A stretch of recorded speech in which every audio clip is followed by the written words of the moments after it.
జై తెలంగాణ. నేను ఇప్పుడే ఓటేసి వచ్చాను. మీ అందరూ కూడా దయచేసి ఇళ్లలోంచి బయటికి వచ్చి పెద్ద ఎత్తున మీ ఓటు హక్కును వినియోగించుకోవాల్సిందిగా ప్రతి ఒక్కరిని తెలంగాణ వ్యాప్తంగా ఉన్నటువంటి బిడ్డలందరినీ కూడా పేరు పేరున కోరుతా ఉన్నాం. ముఖ్యంగా మా యువ మిత్రులు, పట్టణాల్లో ఉండేటటువంటి మిత్రులు అందరూ కూడా బయటకు వచ్చి ఓటు వేయండి. పట్టణాల్లో ఉన్న వాళ్ళం చాలా తక్కువ ఓటు వేస్తున్నాం అనేటటువంటి చెడ్డ పేరు మనకుంది. తప్పకుండా వచ్చి పెద్ద ఎత్తున అందరూ కూడా ఓటు హక్కు వినియోగించాలని కోరుకుంటా ఉన్నాను. అదేవిధంగా ఇప్పటి వరకు టీఆర్ఎస్ పార్టీ ఆధ్వర్యంలో జరిగినటువంటి అభివృద్ధిని మీరు చూశారు. అభివృద్ధిని చూడండి, కారు గుర్తు కోటేయండి, సీఎం గా కేసీఆర్ గారిని మరొకసారి బలపరచండి అని చెప్పి మనస్ఫూర్తిగా కోరుతూ రాష్ట్ర వ్యాప్తంగా ఉన్నటువంటి టీఆర్ఎస్ పార్టీ అభ్యర్థుల్ని గెలిపించి ఒక స్టేబుల్ గవర్నమెంట్ ని, ఒక ఏబుల్ లీడర్షిప్ ని సపోర్ట్ చేసేటట్టుగా మీరందరూ కూడా మద్దతు ఇవ్వాలని చెప్పి కోరుతా ఉన్నాను. Thank you. జై తెలంగాణ. చాలా చాలా బాగుందండి, ఎక్సలెంట్ ఉంది. గ్రౌండ్ లో మేము 30 days నుంచి ఉన్నాం కాబట్టి ఈ 30 days లో కూడా ప్రజల్లో ఉన్నటువంటి ప్రేమను అనేకమైనటువంటి మాటలతో ఎక్స్ప్రెస్ చేశారు.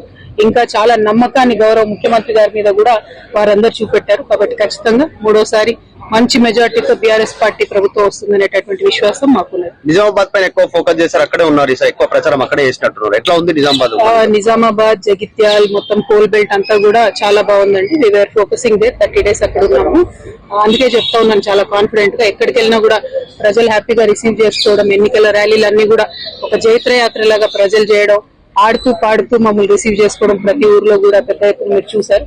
ఒక ఉత్సాహం ఉంది, ప్రజలకు ఓటు వచ్చింది.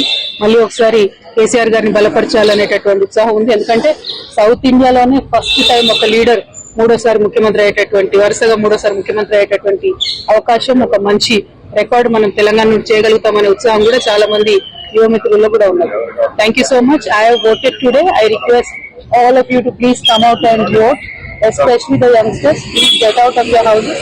This is a good day to be a part of strengthening the democracy, especially the young women out there. Please exercise your franchisee. Please come out and vote. Do not treat it as a holiday, especially the urban youth. I sincerely urge and appeal to you, and I hope the polling percentage goes up. And when you come out and vote, you can choose the best possible candidate. Then you will have a right to question the candidates and question the politicians. So if you do not vote, you lose the right. So please come out and vote. And KCR Garu and BRS party has fulfilled all the promises that have been made to the people of our state. People love our CM, and he has tremendous goodwill among the people. Wherever we went during the campaign, we were received very happily by the people. They were literally dancing in the rallies, and the rallies that the MLAs participated looked like the victory rallies. So we are fairly confident that people will come